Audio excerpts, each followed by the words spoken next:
Hello, everybody, and welcome to Storm Reads. And today I'm going to be going over my old school April wrap up.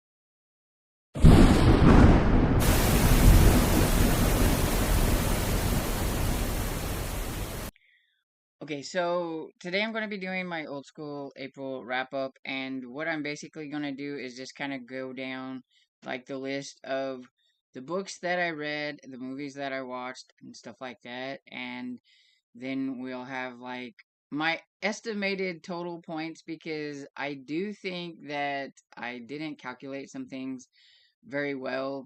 Um, Even after figuring out like how to do the curveball ones, I still don't think I got things like. So it's just an estimation. And reading my chicken scratch and everything and the points that I had on here, I'm not sure that I got it right, but that's okay. It gives you kind of an estimated, like, account of how many points I might have accumulated for Team Scooby anyway. I do believe today we will be finding out, or as I'm filming this on May 3rd, I don't know when this video gets out, but we will have found out who won, but I don't know who won yet. I haven't looked. I don't know when it's going to be announced or anything. If it is announced before I get this edited, then I will like put it up there so you can know who won. But if not, then I won't put it in here. But anyway, so just gonna get into my little canvas sheet that I have here with all my stuff on it and get to it. Okay, so here is my layout where I have the total points, and I have my total points hiding underneath that little block there. But I didn't realize that I read so many books, but I counted and counted again, and I was like, really? But there were like a picture book and a lot of short books, but I read 27 books, so just way more than I thought. Just not a lot of them counted for a lot of points, but you know, it added up anyway. And I watched 17 movies, which I just can't believe I watched that many movies. I rarely watch like 5 movies in a month, so I watched a lot of movies. That was crazy. And then I read one retro magazine and everything. So yeah, that was a lot. I was really surprised whenever I started like adding everything and putting it all in here. I didn't get to some movies that I was hoping to get to, but that's okay. I watched, wow. It's crazy. I was able to get 2 trophies and everything. So one of the curveballs was there were 4 different prompts, and you could choose to do one or you could do all of them or whatever. And if you did all of them, if you did all 4, then you got the Beauty and the Beast trophy, and then you got like 5 extra points. And then there was the Beast Mode trophy, and that was if you watched or rewatched 2 or more full seasons of a show, which I did with Scarecrow and Mrs. King. And so, yeah, I got the Beast Mode activated trophy, which is pretty cool. So yeah, so I watched my 2 seasons of Scarecrow and Mrs. King, and so that got me the Beast Mode activated and everything. And I just sort of did my calculating on here and everything of books, movies, activities, and trophies in the curveball and stuff like that. When it come to the activities, I I didn't do that much, to be honest. Uh I have them like on here, and when I'm on the screen big again, I will go through this a little bit more. But I got 32 points off of the activities. I never finished coloring that one coloring deal, so I only managed one craft by just coloring that one. I just wasn't into crafting or anything like that. But okay, so now I'm rambling already. So let's just get into the I think we're doing the books first. I think I got the books up here. So here are some of the books. These are not in any kind of order. Basically, where I tried to scoot things together and where I had spaces, I put other books, just trying to get all of them on a couple of sheets or whatever if I could, and stuff like that. And so I have Murder by Lamplight by Patricia McDonald. Um, that one was a historical mystery. It wasn't old school, but it could still get points even if it's not old school. And it's the same with Her Last Breath by Linda Castillo. And this one was the one that I read for Amish in April. And it's a part of the Kate Burkholder series. And it's very gritty. And I really, really liked it. It was really good. Then I have, if I have the book, I'll try to also show it here. And so I read The Ghost Next Door by R.L. Stine. It's the ninth or 10th book. Now I can't remember. You know how I am with not being able to remember where I am in a series. But I think it's like number 9 or 10. It's somewhere around there. And everything from the Goosebumps, the original Goosebumps. So this is old school for sure. And then I had Aliens in the Sky, which was this one here is this one's the 4th book in the Spooksville series. And down on the bottom here I have The Haunted Cave, which was number 3 in the Spooksville. See, they're not in any kind of order. Then I have Dr. Shiver's Carnival, which is the 1st book in the Spine Chillers series. And since I didn't get to talk about this in like a wrap up, because I decided, and everybody else said pretty much, to just go ahead and just put everything in one wrap up instead of doing 2. So this one, from the reviews that I seen on it, is supposed to be the Christian version of Goosebumps. And I said, well, that makes a little bit more sense on why the kids kept praying every time they got into some kind of trouble.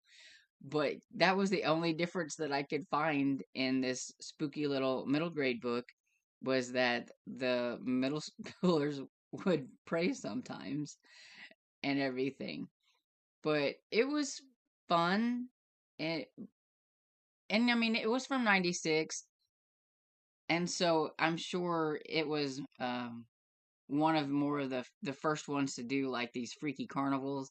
But I've read some of that already, so I mean it just felt like it's been done a lot. So like that aspects of it wasn't like, wow, this is really cool. So it was just entertaining and everything. But I just thought that was interesting that it said that this was supposed to be like the Christian version of Goosebumps. And then got the OPEC Objective by Michael Hammonds, and this one was a lot of fun, very action like packed and everything. Just definitely like a men's adventure. It would have been really good for Garb August if I would have saved it for then, but I just really wanted to read it, so I did. And so yeah, it was a lot of fun. Then we have Turncoat by Jim Butcher. This is I think it is the 11th book in the Dresden Files, but like I said, I can never remember and everything. So, but yeah, it's one of my favorites. I really, really like that one. It had a lot of fun stuff in it. And Dresden getting himself into all kinds of trouble. And then I have Scooby Apocalypse, which was a graphic novel. And this one was different. I wasn't really sure what I was going to think about it, because you've got the gang all in a different style. They didn't know each other. They're not friends. Um, it's not like they're like this mystery group or whatever, like solving mysteries. Velma's a doctor and she's created this nanite technology and she wanted to use it for this one sort thing, but then the ones that she was working with had decided to do something else with it that she didn't approve of. And Daphne host a kind of like a podcast or like a video deal, like a channel about Daphne's like mysterious mysteries or something like that. I can't remember exactly.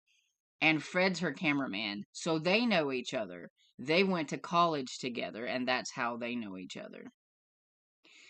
Now, Shaggy, he's the dog trainer for where Velma works because they have smart dogs that they are trying to use some technology and things on, which is where Scooby comes in. Now, Scooby, he's not a very good smart dog in the sense that they were trying to make them to where they would be fighters, but intelligent fighters, and Scooby don't want to fight. So he gets picked on by everybody and everything. And so Shaggy's kind of taken to Scooby and everything. So that's kind of how. And then when this whole like apocalypse thing happens, they get kind of thrown in together and they're having to survive because now everybody's monsters and they've got to fight to survive and try to figure out what's going on. And so, yeah, there's that. It was fun. And then mostly ghostly is Who Let the Ghost Out? This was one that I read while I had no electricity and I was at the library and I just picked it up on a whim. It's the first book in the Mostly Ghostly series, and I'd never heard of this series by R.L. Stine. And so I was curious, and my only complaint about this is that at the end of it it says to be continued, and I'm like, really? So now I gotta hope that my library has number 2 or that I can find it on Libby or whatever it is. But yeah, it was fun. It's uh about this family that has moved into this house, and at the beginning there are this brother and sister, and like this weird thing happens, like uh it gets cold all of a sudden, like the weather changes and it's dark, and they're trying to find their way home, and when they get home they find out that somebody else is living in their house and that they're ghosts, and they don't know how on earth they became ghosts or what happened to their parents or any of that stuff, and there is some bad entity that wants them and is kind of being cruel to the one kid that lives there that can see them. He's the only one in the family that can see them, and the entity thinks that he is hiding them, and he's afraid of these ghosts. He doesn't want anything to do with them at first, and he's like, I don't have a clue what you're talking about and everything. But yeah, so they're trying to figure out, what's going on. Why are they ghosts all of a sudden, and what happened to their parents? And yeah, so it's, I guess it's going to be like them through the whole maybe series, and like just kind of like a story arc. So definitely probably one you'd like to read in order because, like I said, this to be continued. So I have to read more because I don't know what else is going to happen. And then I mentioned earlier that this one down here was the third Spooksville, which was the Haunted Cave. And then my next list I have here, I have Around the World in 80 Days by Jules Verne. I was participating in Spring into Adventure, and this was their group read, and I thought, well, I'll go ahead and give it a try, and it was a lot of fun. I really enjoyed it. And then I have another Goosebumps book here. This one's Welcome to Camp Nightmare, and I think this one went before this one, so that could have been 9 and this could have been 10. I don't remember. But it was fun. And I actually kind of liked how that one ended. Oh, with this one, I think I'm figuring out how R.L. Stein does some of his twist because I guessed how it was going to end, the twist at the end, because he always has this like twist that sometimes I like and sometimes I don't. And then I have Once Upon a Hollow's Eve by Danielle Garrett. This was for the curveball where I had to read a paranormal romance, and so it was fun.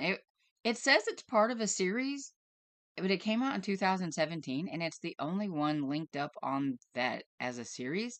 So either it's a series that's not linked on Goodreads, or it never went anywhere. So I don't know, but I read it. And then I did read an Encyclopedia Brown. This one was Tracks Them Down by Donald Sobel. And that one's very nostalgic for me because I just absolutely love Encyclopedia Brown from when I was a kid. Then me and Kat and Carmen, we buddy read another J.P. Beaumont. So we read Taking the Fifth, which is the fourth book in the J.P. Beaumont series by J.A. Jance. It was very good. And then I read a little picture book, a little golden book called Ghostbusters.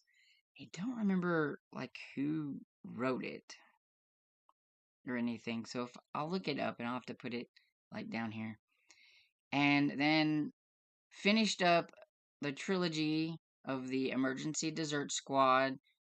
I figured since I was torturing myself by finishing that up during our read along that Killing Time with Cozies was having, and I wasn't having a lot of fun with it, and which was kind of a bummer because I really liked that series whenever I first read it, because this was a reread. But we had Dial M for Moose and by Laura Bradford. And then I had to read a little novelization, and so I went for something small. And so I did the Finding Nemo junior novelization, and it was fun. Pretty much exactly like the movie, so just in like junior novelization form and everything. And then another book that I read for Amish in April was Grave Amish Secrets, and this was by Patricia Johns, and this was Sarah from the Bookish Knitters um, category romance author pick.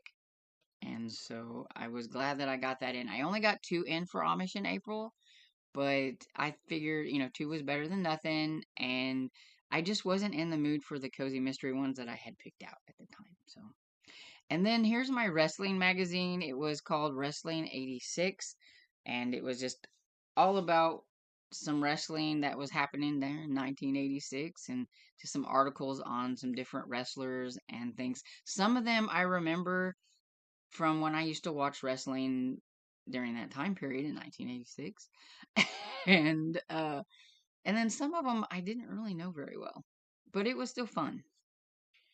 And then some more books. Like I said, I can't believe I read so many. We have James Herbert's Lair. This is the second book in the Rats series. There are there are 3 main books in this series, so I think my friend Barb and I, because we buddy read this, are going to do the third one in October because it's befitting. It's a horror book, so we'll do that one and kind of wrap up the trilogy. Now it says there's 4 books, but the 4th book is a graphic novel, 64-page graphic novel. I looked it up on Amazon and somebody was trying to sell it for $281. I was like, I guess this is going to be a trilogy. I'm not even going to look for the graphic novel. I'm not paying that much money for a graphic novel. That was crazy. But I mean, it's James Herbert. It's from the 90s. And yeah, but there's 3 main actual like books, and so I'm hoping that the third actual book will wrap things up, and that because the book is from the third book's from the 80s, so I'm hoping that maybe this is little add-on graphic novel isn't going to be need to be read because it's never going to get read unless I find it out in the wild somewhere for like a couple bucks. But it's giant rats and things like that, so it was a lot of fun, just a creature feature. And then I have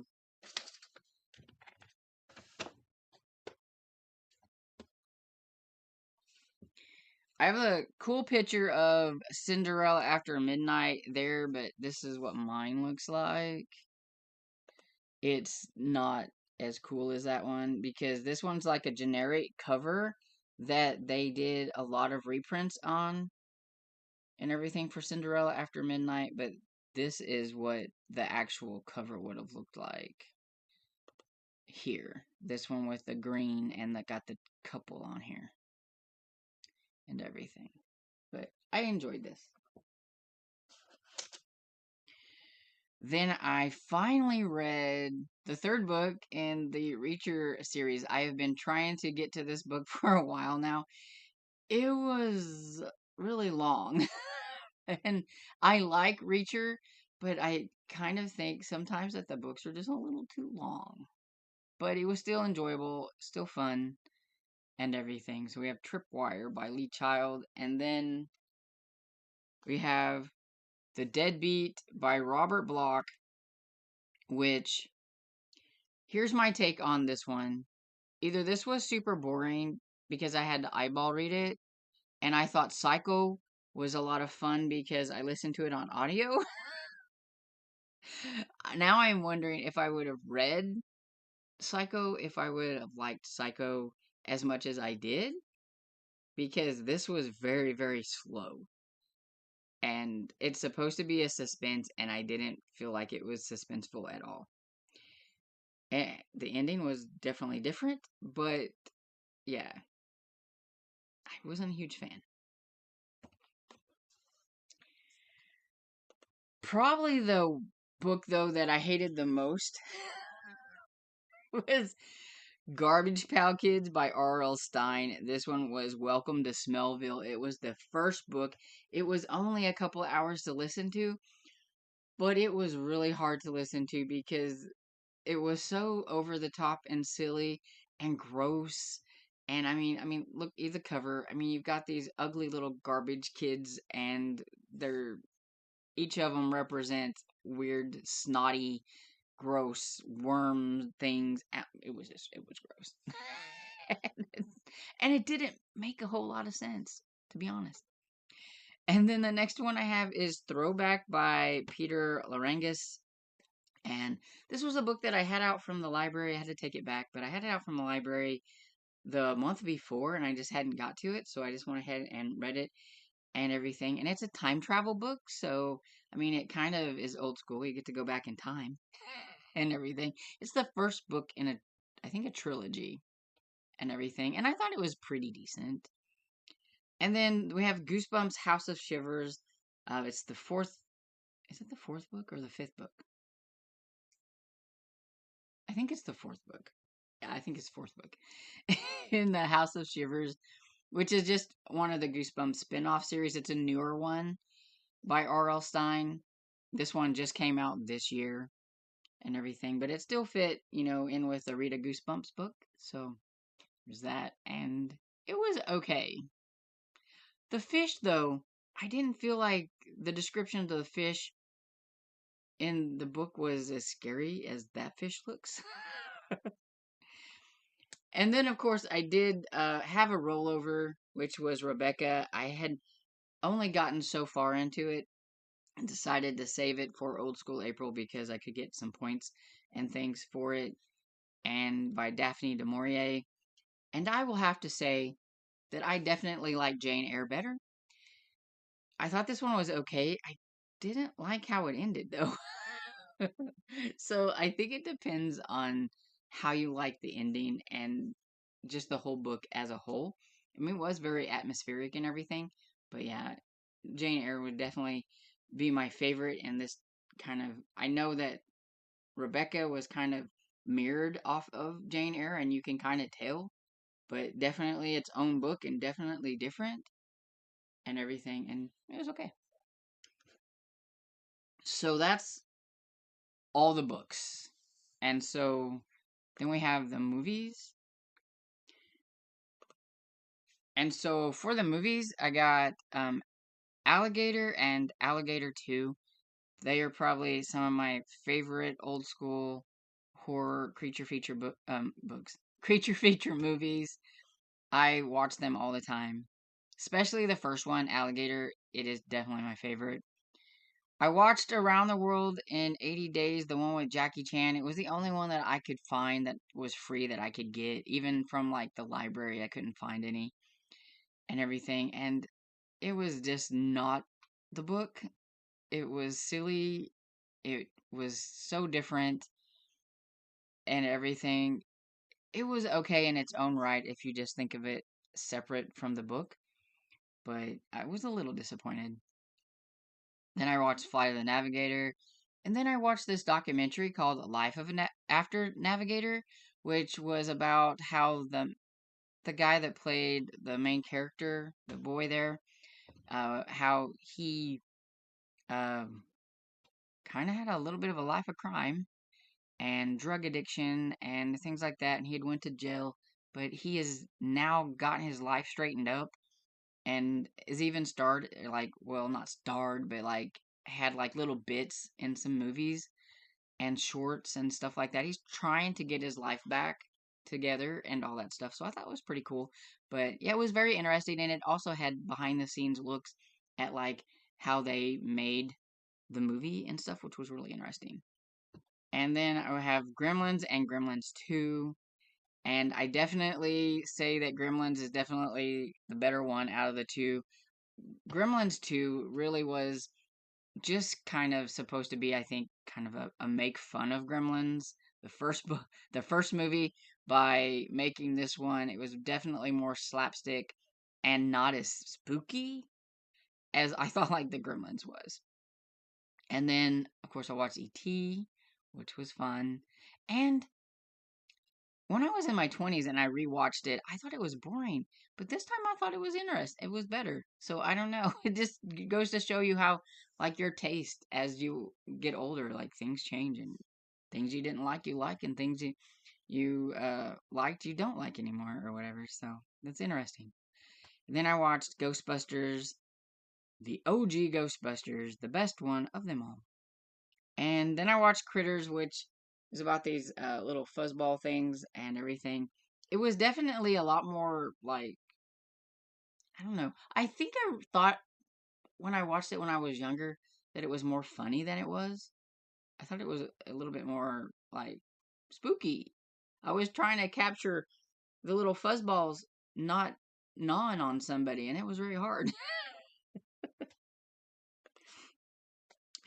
And then we've got The Man Who Knew Too Little with Bill Murray, because he's like one of my favorite comedians when it comes to movies.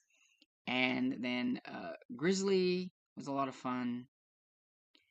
And Maximum Overdrive about the killer semis.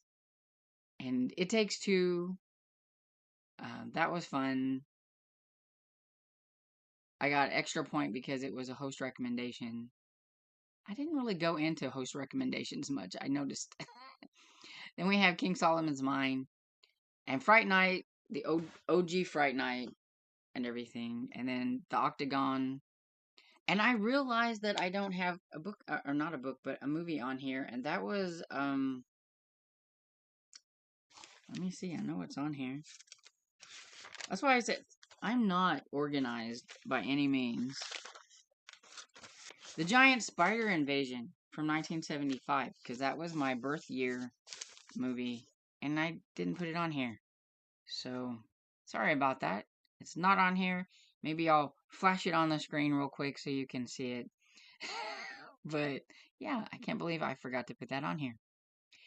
And then I had just some, like, uh, watching. I didn't watch, like the whole seasons or anything like that. But He-Man, I watched, I think, like 7 cartoon episodes. I watched 4 of the Sylvester and Tweety mysteries, and then I think I watched like 6 of the Teenage Mutant Ninja Turtles, which I totally forgot how 80s they were with their language and the cowabunga dude and gnarly and rad. And just, it was just so fun to watch. I think I will continue watching them when I find them on YouTube. and everything. But yeah, they were a lot of fun. And I feel like there's something I'm missing that I didn't put on here. I did have to watch an episode of an anime for one of the curveballs. I don't do anime, but I found like this free. They were dubbed in English, and it had like a compilation of magical reincarnation. And I watched an episode, had no clue what was going on, but I watched it. And I still have a little video clip of that because I was going to have that in one of my dailies, but then the electric happened, and so I didn't. So I will put it on here so you can see that I was tortured and I watched this anime and I had no clue what was going on. But it was this person died at the beginning. I guess it's a thing in Japanese like anime and things that an adult dies and comes back as a kid, a powerful kid with magic, and like that's what happened. But yeah, so I have no idea which episode, what show I was watching, or anything like that. I just know I watched it, so I got my point because I watched it. And so yeah, so that's everything, pretty much that I read and watched. So we'll go back to the beginning, and we will reveal the total points. Ta-da! So, total points 364 thereabouts. I think it's probably more than 364 to be honest. And I know there's some things I think that Kelsey was doing on the back end, like giving extra points for certain things. And like if you completed, like you did more, like the Beauty and the Beast, like think I want to say at one point she said you got 25 total points for that one, but she was wanting things to be like surprise, like you know, get more points and things, like you do it but you didn't know you were actually getting like these extra points for doing it and things like that. So I'm just knowing that my rough estimation was 364 points. Kind of thought I would have more points, but I mean, I did have like some movies that were only worth 2 points and some movies that were only worth 2 or 3 points and stuff like that. Now, will I do things different next year to try to garner more points? Probably not. Yeah, so that is how April went with the old school April and everything and things like that. I mean, there was other things that I did in that month that I may not have talked about on here or whatever, but I think pretty much everything that I did was really tuned into old school April. And like I said, I thought I would have made had more points, and I do think I probably did on the back end of things and all that stuff. But I'm just not very good at calculating things and reading my chicken scratch. I mean, I have absolutely horrible handwriting and things like that. Oh, I was going to talk about, and I'll do it really quick because this video is starting to get kind of long and everything. But here's like the activities, and you can see like I did one craft. I ate my pizza for the book it. I only was able to attend one watch party because every time I would think to check on it, they were already in the middle of a movie and I just wouldn't jump into the movie. But I watched cartoons one time. I attended at least 6 sprints. I wasn't very good at tracking. I need to get better at that. And I had 4 snacks, and I didn't do any of those things. And I at least watched 11 videos of somebody else, like their old school videos. I was going to do 6 Sad April on Instagram, and I only managed to put my TBR up, which was 1 point. Then I filmed at least 7 videos for old school April. I meant to do more, and I never got around to it. And then I made one nostalgic themed recipe. So altogether, it was like 30 something, 34 points, I think. I got for like activities. I never really go very ham on the activity part of everything. and stuff, but there you go. That's it. Would I do things different? Would I organize to where my points, probably the books that I read, would work better? I would say that maybe in theory I would, but I am a mood reader and I could make all these books fit and then decide I want to read another book that's only worth 3 points. So I don't really think I would have done anything different. I just have fun and everything. And I'm really curious to see who won. I really want it to be Scooby's, but whoever wins, wins, and that's cool. It was just to have fun, and that's what I did. So, old school April is out of the way, and now it's all May stuff. So, if you participated in Old School April, let me know how you did down in the comments. I would love to know maybe what your total points are if you calculated or anything like that, or how many books you read or anything like that. Anything you want to give me down in the comments. And I hope you enjoyed this video. And if you did, please give it a thumbs up and subscribe. And I will see you all in the next video. Bye.